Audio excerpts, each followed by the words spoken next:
Cordial saludo. Dando continuidad a nuestra sesión educativa, intervención educativa hacia un ejercicio de la vida, vamos a dar continuidad a la unidad temática número 4, prevenir accidentes dentro de las actividades. Dentro de la agenda que vamos a desarrollar en esta temática, vamos a trabajar los presaberes relacionados con la identificación del riesgo de caídas en el adulto mayor y vamos a ponerlos en práctica en conjunto con la identificación del riesgo de caídas a través de la valoración de unas escalas de riesgo. Básicamente, dentro de la situación problema y en el contexto de nuestro caso clínico, vamos a identificar el riesgo de caídas empleando escalas. En este caso, vamos a trabajar con la escala Morse y con la escala de Downtown. Primero, conceptualización basada en la situación problema. A continuación, vamos a desarrollar nuestro caso clínico. Entonces, voy a iniciar primero por narrar nuestra situación y posteriormente, con los datos que vamos a encontrar en ella, vamos a trabajar con las dos escalas que les comento. Primero, caso clínico. Doña Florecita, señora adulta mayor de 74 años de edad, con antecedentes de diabetes mellitus tipo 2, insulino requirente, cardiopatía isquémica, enfermedad pulmonar obstructiva crónica POC, hipertensión arterial. Ella toma varios medicamentos, como insulinas, antihipertensivos, inhaladores, diuréticos, etc. Es fumadora o fue fumadora hasta los 50 años y refiere que se cansa mucho al caminar distancias cortas, que se ha caído 2 veces en los últimos 6 meses, pero que ha sido algo muy leve, sin consecuencias. Es que ya casi no veo bien, aún con los lentes, y me tropiezo con todo. Dice que no le dan casi ganas de comer y toma solo calditos. Además, no puede comer carne. Ha bajado mucho de peso, antes pesaba 60 kilogramos y ahora pesa 45. Es una señora que vive con su hija y nieta, pero en los 2 últimos años casi no sale por la pandemia de COVID-19, aunque ya está vacunada con las 2 dosis de Sinovac. Refiere que no hace mercado porque no es capaz de llevar el canasto de un peso aproximado de 4.5 kilogramos. Se levanta rápido de la silla, pero con ayuda de su bastón. Sube al segundo piso de su casa, pero que tiene que descansar varias veces y que no ha perdido la fuerza en sus manos, pero que le duelen las articulaciones. Ha estado varias veces hospitalizada, pero no quiere volver a esos lugares y menos a la unidad de cuidados intensivos. Refiere que se lleva bien con sus 4 hijos y que el amor de su vida son sus nietos, en especial con la menor con la que convive. Recuerda fácilmente los momentos más especiales que ha vivido y recientemente se le olvida cositas como si se tomó o no las pastillas prescritas por el médico, y ella refiere que no sabe qué es lo que le pasa y qué debe hacer para sentirse más activa. Partiendo del caso clínico, vamos a analizar la siguiente escala. Entonces, la primera escala que vamos a revisar es la escala de Downtown, donde básicamente evalúa el riesgo de caídas en función de si ha habido una caída previa y cuál es la causa de las mismas. En este entorno vamos a evaluar diferentes ítems. Primero, caídas previas, si se han presentado o no. Si se han presentado caídas previas, se da un puntaje de 1. Segundo, medicamentos. Cada uso de un medicamento se asigna un puntaje de nuestra escala. En este caso, si se utilizan tranquilizantes, sedantes, diuréticos, hipotensores, antiparkinsonianos, antidepresivos o anestésicos, cada uno de ellos tiene un valor de 1. Segundo, déficit sensiomotores. Si ha habido algún tipo de déficit, sean alteraciones visuales, auditivas, o a nivel de las extremidades que sienta parálisis, paresia o parestesias, se asigna un puntaje de 1. Frente al estado mental, si la persona se manifiesta o se observa confusa, se da un valor de 1. Frente a la deambulación, si la deambulación se realiza de forma normal, no hay ningún tipo de puntaje, pero si la deambulación se requiere hacer segura con ayuda, imposible con ayuda o sin ayuda, o completamente es imposible la deambulación, a cada uno de sus valores se asigna un valor de 1. Frente a la edad, todo usuario mayor de 70 años, según la escala de Downtown, se da un valor de 1. Ahora vamos a nuestro caso. Frente a las caídas previas, observamos en el caso que la señora Florecita ha presentado 2 caídas con 6 meses anteriores a la entrevista, lo cual nos da un valor de 1. Frente a los medicamentos, doña Florecita toma varios medicamentos insulinas, antihipertensivos, inhaladores, diuréticos. Por esta razón se asigna un puntaje a cada uno de los medicamentos que aparece como fármacos de riesgo. En este caso se asigna un valor de 3 puntos. Frente al déficit sensitivo motor, la adulta manifiesta el uso de lentes visuales para poder visualizar con mayor facilidad, lo cual se le asigna un valor de 1. Con respecto al estado mental, observamos a la señora Florecita que tiene un diálogo coordinado y orientado, por esto no se asigna ningún puntaje. En deambulación, la señora Florecita deambula con ayuda. Como observábamos en el caso, tiene que utilizar bastón. Por lo tanto, se le asigna un puntaje de 1. Y con respecto a la edad, observábamos que la señora Flor tiene una edad de 74 años y observábamos que con esta escala, todo usuario mayor a 70 años se le asigna un valor de 1. Entonces, recapitulemos. 1. La asignación de los puntajes para cada ítem. Ya lo realizamos. Observamos cada uno de los ítems y si se quiere o se requiere más bien medir con una puntuación o no. 2. Sumamos los ítems correspondientes, teniendo en cuenta todos los valores que se fueron sumando en cada uno de los indicadores, nos dio un total de 7, lo que significa en esta escala un alto riesgo de caída.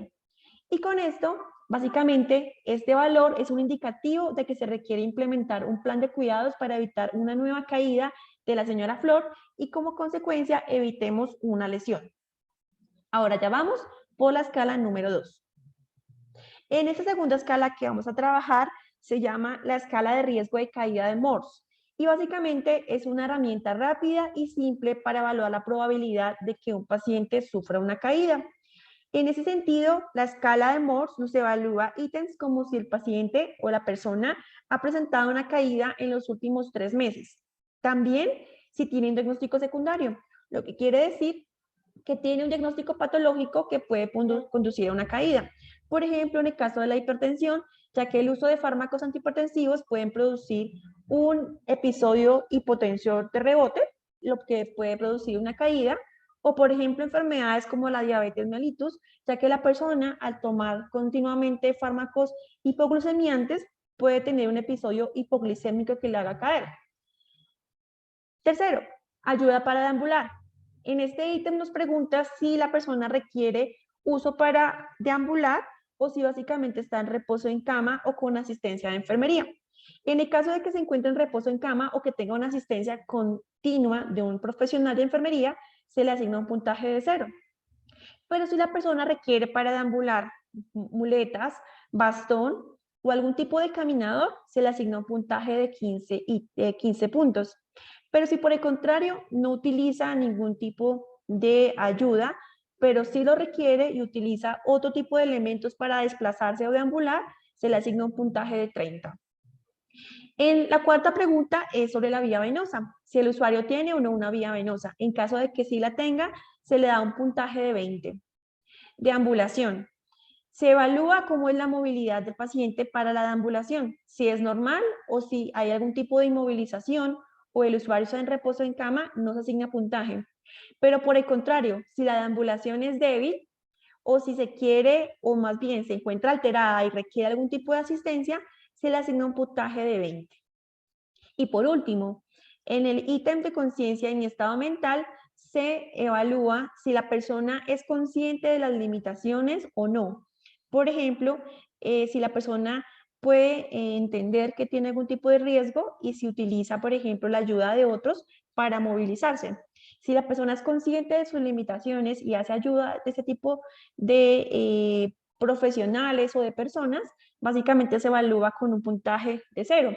Pero por lo consiguiente, si la persona no ayuda o no utiliza ningún tipo de profesionales o no reconoce cuáles son las limitaciones, se asigna un puntaje de 15, ya que básicamente tiene mayor riesgo de caer. En conclusión, según este nivel de clasificación, se mide por unos valores, donde un puntaje en la escala de Mohs de 0 a 24 asigna un nivel de riesgo sin riesgo. Y básicamente, aquí los cuidados que se deben dar son básicos, no requieren ningún apoyo o cuidado enfocado en el riesgo de caídas. 2. Si el puntaje de Mohs es entre 25 y 50 puntos, básicamente nos habla de un riesgo bajo y básicamente se debe implementar un plan de prevención de caídas estándar para evitar el riesgo de caer del paciente. Y 3, si el puntaje en la escala de Morse es mayor a 51 puntos, básicamente se habla que es un riesgo alto y se requiere implementar medidas especiales y por lo general de forma individualizada para evitar el riesgo de caída del usuario. Entonces, en este contexto, vamos a volver a hacer el ejercicio anterior. Primero, ¿la usuaria ha presentado caídas en los últimos 3 meses? Podríamos decir que sí, porque en la historia clínica nos menciona de 2 caídas en los últimos 6 meses. Entonces le asignaríamos un puntaje de 25. 2, si hay un diagnóstico secundario. Como les comentaba, la señora tiene antecedentes de diabetes mellitus tipo 2, de cardiopatía isquémica y enfermedad pulmonar obstructiva crónica, lo cual nos habla de enfermedades a nivel cardiovascular, a nivel pulmonar y a nivel metabólico que pueden ser factores de riesgo para caer. 3, ayuda para deambular. La señora Flor deambula con ayuda de bastón, lo cual se asigna un puntaje de 15. Recapitulando, 25 puntos para caídas recientes, 15 puntos para enfermedades secundarias que pueden conducir a una caída y 15 puntos que se asignan por la ayuda que requiere para deambular. Cuarto, vía venosa. Doña Flor en el momento no tiene ningún tipo de acceso venoso, 0 puntos. Quinto, deambulación. La deambulación, según lo manifiesta la señora Flor, es débil, ya que refiere debilidad y fatiga para deambular. En el caso de subir escaleras, nos manifiesta la señora Flor que tiene que hacer pausas para poder nuevamente continuar con la marcha, lo cual le asignamos un valor de 10. Sexto, conciencia y estado mental. En este caso, la señora Flor es consciente de sus limitaciones, es consciente de su pérdida de peso y las dificultades que tiene para deambular. Por lo tanto, asignamos un valor de 0. Entonces, en ese sentido, volvemos a recapitular. Primero, le asignamos un valor a cada ítem. Segundo, sumamos los diferentes ítems. En este caso nos da un valor de 65, lo cual significa un riesgo alto de caída. Y como consecuencia, este puntaje es un indicativo de que se requiere implementar un plan de cuidados para evitar una nueva caída de la señora Florecita. Y por ende tenemos que apuntar a evitar que consecuente de esa caída vaya a presentar una lesión. Entonces, todas nuestras actividades van enfocadas a promover un plan de cuidados individualizado según las necesidades que está expresando en esta valoración doña Flor. En ese sentido, vamos a continuar con la siguiente unidad, donde vamos a hablar de ese plan de cuidados.